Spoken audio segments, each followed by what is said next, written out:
अब हमारा अगला प्रश्न रहेगा क्वेश्चन नंबर 14 का तीसरा भाग। क्वेश्चन नंबर 14 का तीसरा भाग हम इसे इस प्रकार से समझेंगे। क्वेश्चन नंबर 14 का तीसरा भाग। इस प्रश्न में जो कथन लिखे हुए हैं वह इस प्रकार से है। कहा जा रहा है कि किसी समकोण त्रिभुज की छोटी दो भुजाओं का योग 15 सेंटीमीटर है। यदि इनमें से छोटी को 1 सेंटीमीटर बढ़ा दी जाए और बड़ी को 1 सेंटीमीटर घटा दी जाए तो त्रिभुज का क्षेत्रफल 4 वर्ग सेंटीमीटर बढ़ जाता है। समकोण त्रिभुज के समकोण बनाने वाली भुजाओं को ज्ञात करें। यानी यह प्रश्न एक समकोण त्रिभुज से रिलेटेड है। समकोण त्रिभुज वह त्रिभुज होता है जिसमें एक कोण, त्रिभुज का एक कोण एक समकोण होता है, यानी 90 डिग्री के बराबर होता है। अर्थात वह त्रिभुज जिसमें एक कोण 90 डिग्री के बराबर हो उसे हम समकोण त्रिभुज कहते हैं। ठीक, और समकोण बनाने वाली जो भुजा होती है उन भुजाओं को ज्ञात करना है। ठीक, एक समकोण त्रिभुज की आकृति को हम इस तरीके से समझ सकते हैं। ठीक ना, ये हो गई एक समकोण त्रिभुज। ठीक ना, जिसमें ये एक 90 डिग्री का कोण होगा। इसे हम नामकरण भी दे सकते हैं ए बी सी। ठीक ना, तो इस प्रकार से ए बी सी एक समकोण त्रिभुज है और ये जो हो जाएगी ये दो भुजा, ये समकोण बनाने वाली भुजा कहलाती है और ये दोनों छोटी भुजा होती है इसकी तुलना में। ठीक ना, इसमें ये समकोण के सामने की जो भुजा है वो उसका कर्ण कहलाता है और सबसे बड़ी भुजा होती है। और हमें इन दोनों छोटी भुजाओं के बारे में बताया जा रहा है, यानी जो भी डेटा दिया गया है इसी के विषय में दिया गया। ठीक ना, तो लिखेंगे माना समकोण की एक छोटी भुजा, एक छोटी भुजा को हम मान लेंगे x सेंटीमीटर। ठीक ना, एक सेंटीमीटर जैसे कि ये हो गया, इसे हम x सेंटीमीटर मान लेंगे। और दूसरी छोटी भुजा, दूसरी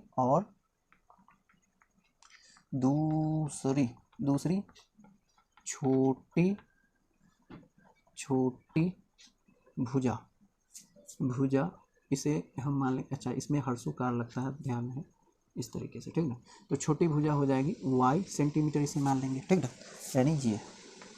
ठीक ना, तो ये एक छोटी भुजा और ये दूसरी छोटी भुजा, इन्हीं दो को हमें फाइंड करना है। ठीक ना, तो अब जो प्रश्न में कहा जा रहा है उस कथन को फॉलो करते हुए आगे बढ़ेंगे। लिखेंगे प्रश्न से।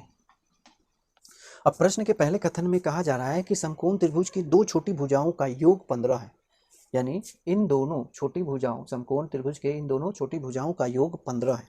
यानी यहाँ पर बताया जा रहा है कि x और प्लस y दोनों का योग कितना है, 15 है। ये तो पहले कथन से ये समीकरण हमें प्राप्त होता है, इसे हम समीकरण 1 मानेंगे। ठीक, अब दूसरे कथन में हमें बताया जा रहा है कि इस समकोण त्रिभुज की जो दो छोटी भुजा है उनमें से सबसे छोटी भुजा ये हम x माने हैं और उससे थोड़ी बड़ी है ये y। ठीक ना, और इसीलिए इसमें बताया जा रहा है कि जो छोटी भुजा है उसमें 1 सेंटीमीटर बढ़ा देने पर, और क्या कहते हैं उससे जो थोड़ी बड़ी है उसमें 1 सेंटीमीटर घटा देने पर उसका जो क्षेत्रफल है 4 वर्ग सेंटीमीटर बढ़ जाता है। बात समझे?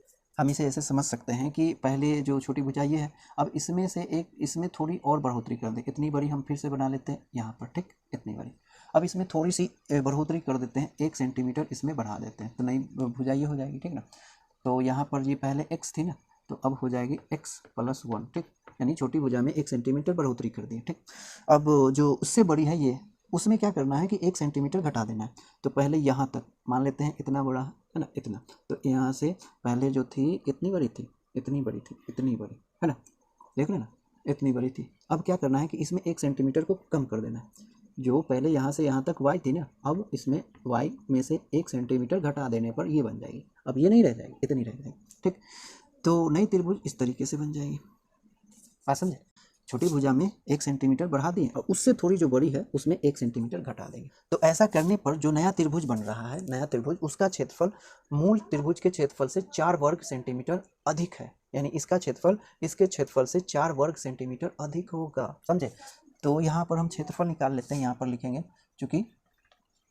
चूंकि त्रिभुज का क्षेत्रफल, लिखेंगे ऐसे, त्रिभुज का क्षेत्रफल बराबर होता है 1/2 गुने आधार और गुने ऊंचाई। ठीक ना, आधार का मतलब जिस पर वो आधारित है ये वाला, और ऊंचाई जो खड़ी लाइन है। ठीक ना, तो ये हो गई आधार और ये हो गई ऊंचाई। ठीक ना, तो ओरिजिनल मूल, अतः मूल त्रिभुज का क्षेत्रफल, मूल त्रिभुज का क्षेत्रफल ऐसे निकालेंगे 1/2। ठीक ना, 1/2 गुने आधार, आधार कितना है y, तो लिखेंगे यहाँ पर y। ठीक, और गुने ऊंचाई, ऊंचाई कितनी है इतना, यानी x। तो मूल त्रिभुज का जो क्षेत्रफल हो जाएगा ये हो जाएगा। अब ये जो नया त्रिभुज बना है इसमें 1 सेंटीमीटर बढ़ाने पर और इसमें 1 सेंटीमीटर घटाने पर इसका क्षेत्रफल मूल त्रिभुज के क्षेत्रफल से 4 वर्ग सेंटीमीटर अधिक है। यानी फिर लिखेंगे अब नया त्रिभुज का क्षेत्रफल, नया त्रिभुज का क्षेत्रफल इसी फॉर्मूला के आधार पर निकलेगा, है ना। तो 1/2 और क्या करेंगे लंबाई, सॉरी आधार, आधार कितनी है ये है, आधार हो गई y-1 और ऊंचाई कितनी हो गई, ऊंचाई हो जाएगी ये कितना लिखेंगे x + 1, ठीक ना। तो ये हो गया नया त्रिभुज का क्षेत्रफल, ठीक। अब जो दूसरे कथन में बताया जा रहा है कि 1 सेंटीमीटर बढ़ाने पर और इसमें से 1 सेंटीमीटर घटाने पर जो नया त्रिभुज बन रहा है उसका क्षेत्रफल ओरिजिनल त्रिभुज के क्षेत्रफल से 4 वर्ग सेंटीमीटर अधिक है, यानी ये इससे 4 वर्ग सेंटीमीटर अधिक है। तो ये दोनों आपस में बराबर नहीं है, ठीक ना। बराबर करने के लिए हमें क्या करना होगा, ये ज़्यादा है ये कम है, इसलिए इसमें 4 जोड़ देंगे। लिखेंगे अतः 1/2 लिखेंगे y-1 गुने x + 1, मूल त्रिभुज का क्षेत्रफल ये हो जाएगा y × x, ठीक। अब ये दोनों आपस में बराबर नहीं है, बराबर करने के लिए क्योंकि ये ओरिजिनल से 4 वर्ग सेंटीमीटर ज़्यादा है, इसलिए इसमें ज़्यादा करेंगे, 4 वर्ग सेंटीमीटर ऐड कर देंगे तो ये इसके बराबर हो जाएगा, ठीक ना। तो इस तरीके से हम क्या कर सकते हैं, दूसरे कथन को व्यक्त कर सकते हैं, ठीक। इसे मॉडिफाई करते हुए आगे बढ़ेंगे, लिखेंगे क्या 1/2, अब इसमें गुना करना है, ब्रैकेट के अंदर रखेंगे x y और गुने में हो जाएगा +y, इससे गुना करेंगे -x, इससे गुना करेंगे -1, ठीक ना, बराबर में हो जाएगा 1/2 और x गुने y + 4। इस तरीके से अब हम यहाँ पर देख रहे हैं कि स्पेस नहीं है ना, इसे हम यहाँ पर लिख लें और लिखेंगे इस तरीके से, ऐसे लिखेंगे 1/2 x गुने y, फिर इसमें गुना होगा तो हो जाएगा y/2, फिर इसमें गुना किया जाए x में तो हो जाएगा x -x/2, फिर यहाँ पर -1/2, ठीक ना, और बराबर में कितना है, यहाँ पर लिखेंगे बराबर 1/2 xy और प्लस में 4 है, ठीक ना, 4। या हम देख रहे हैं ये चीज़ ये इस पक्ष में भी है ना, दोनों पक्ष में है, इसीलिए ये दोनों कैंसिल आउट हो जाएगा। तो बचेगा कितना, यहाँ पर देख लेते हैं y/2 -x/2 -1/2 बराबर में कितना हो जाएगा 4। या अब हम तीनों का एलसीएम ले लेंगे तो ये हो जाएगा ये हो जाएगा y -x -1 और तीनों का एलसीएम इतना बराबर में 4, इसे क्रॉस मल्टीप्लाई करेंगे इधर तो y -x -1 बराबर 4 दूना 8 हो जाएगा। इसमें हम गुना करेंगे तो -x को पहले लिख लेते हैं, फिर +y हो जाएगा, इसे उस पक्ष में ले जाएंगे तो प्लस होकर के इसके साथ जोड़ करके कितना हो जाएगा 9 हो जाएगा, ठीक। तो ये हो जाएगा समीकरण दूसरा। पहला समीकरण ये है, दूसरा समीकरण ये हो गया। अब हमें क्या करना है कि दोनों को सॉल्व करना है और x तथा y का वैल्यू निकालना है। इसके लिए हम क्या करेंगे, यहाँ पर लुप्तीकरण विधि का प्रयोग करेंगे। लुप्तीकरण विधि से इसे हल करेंगे। लिखेंगे अब समीकरण 1 प्लस करेंगे समीकरण 2 के साथ, ठीक ना, यानी पहले समीकरण को दूसरे समीकरण के साथ जोड़ देंगे। जोड़ने से क्या होगा, क्योंकि यहाँ पर एक चर जो x है एक समीकरण में माइनस में है और पहले समीकरण में प्लस में है और दूसरे समीकरण में माइनस में है, दोनों को जोड़ेंगे कैंसिल हो जाएगा, यानी लुप्त हो जाएगा, है ना।